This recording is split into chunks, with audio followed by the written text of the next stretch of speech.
Hi, and welcome to Bululu Wellness, your guide to well-being.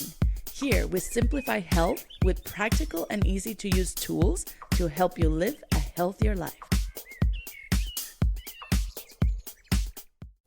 Hey friends, welcome back. This is the final episode in our June series, and I want to speak directly to that part of you that wonders, why can't I get it together? Let me say it out loud. You're not lazy, you're not broken, you may be in freeze, and that's something we can work with.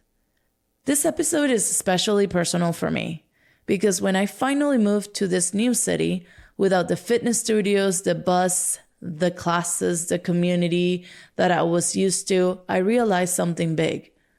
I did not know how to be with myself. For a decade, I was always teaching, always traveling, always planning the next thing. And suddenly, there was nothing. No outlet, no distraction, no dopamine from teaching or performing. That's when I became more introverted and introspective. And I started realizing, this is the first time I'm slowing down in years. And that's when the fatigue hit. It hit hard. Not just physical, but emotional, hormonally and spiritually. At the same time, I started reading The Body Keeps the Score and learning about the biology of trauma. This is where I understood what was happening in my nervous system and brain. I was finally feeling everything my body had been holding for years. I also started noticing changes in my energy as a woman entering a new season of life. My hormones were shifting. In this period of time, I was also teaching older adults and thinking deeply about what longevity really looks like. I stopped a career teaching for the most famous dance fitness company in the world that targets mostly young generation. And there was me, thinking now what my life looks like. I didn't have great role models of aging gracefully. My grandma died at 51, but I knew I wanted something different. I wanted to inspire the world in a very different way. I went inwards. I went back to journaling, something that I've been doing since I'm 11. I started back my meditations every day. I started listening deeply to podcasts that were meaningful to me. And I started to learn even more about my own biology. There's one thing that surprised me a lot, which was the more I connected with my body, the more tired I felt. Because I had been in a constant state of dopamine seeking, of chasing the high of performance and productivity. I did not know how to calm down. And when I did, it felt like withdrawal. Like if you're an addict and you go into withdrawal of that addiction, it just feels uncomfortable. Even the thought of starting a new project made my body say, no, please no. It was such challenging times. I started changing everything. I started thinking of more nourishment, not less. I started going into anti-inflammatory eating that supported me, not restricted me. I simplified my movements, so no high-intensity workouts for a moment. And I started practicing daily regulation practices.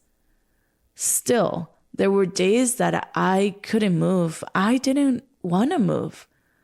I wonder if this was depression. But deep inside, I knew it wasn't. It was actually my nervous system in freeze that was finally starting to connect my body with my feelings. The truth is, I had been addicted to the high, the go, the teaching, the noise, the hugs, the people, the applause, the cameras, the pictures. And when that all stopped, my body finally asked to be heard. Now, I'm learning to live in the in-between, to regulate, to stay in tune, to not spike or crash, like blood sugar, but actually my dopamine, to choose sustainability over stimulation. And that's what I want for you too. Let's talk about what freeze actually is. Freeze is one of the body's automatic trauma responses alongside with fight or flight. Now, here's the deal. Sometimes when I say trauma, people think that it has to be a car accident or abuse. Trauma is how the body experiences stress, okay? So it can show up as disconnection from your body, fatigue without explanation, feeling stuck or indifferent, emotional numbness or flatness, avoiding things that you want to do. In freeze, our bodies is conserving the energy and shutting down the non-essential systems. It's trying to keep us safe by minimizing risk, even if the threat is just change, growth, or feeling our feelings. This is why self-sabotage happens, and this is why just do it doesn't work. This is why gentle, somatic, body-led healing is so essential, and it was crucial for me in this time. I want to leave you with a mini tool that will help you reconnect your body.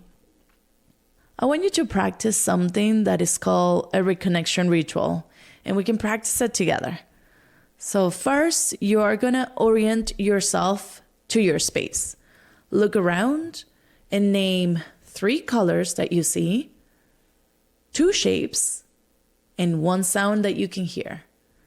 This anchors or grounds us in the present. So 3 colors, 2 shapes, 1 sound. Then we're going to use movement to signal safety. You can stretch your arms, you can tap your chest. I love placing my hands to my chest. You can rock gently side to side. Let your body know that, hey, we're okay. And then offer 1 kind sentence to yourself. You can try something like, I'm doing the best I can, or it's okay to move slowly, or even, I'm here. You don't have to power through freeze. You can melt out of it with compassion. Try those rituals and see how you feel throughout your week. This episode wraps up our nervous system series, but it's just the beginning of this journey. Your body is asking for safety, and now you have the tools to start offering it. I hope this series supported you, and hopefully you can share with somebody that is navigating burnout, autoimmunity, or chronic fatigue. I am here to support your journey, and I'll see you next time. If you enjoy what you hear, subscribe and share it with someone who might need it. The more people join us, the closer we get to building a wellness community for everyone. Thank you for being here. Now let's navigate this bululu together. This podcast is not intended to diagnose, treat, cure, or prevent any condition or disease. If you need help, please seek professional care.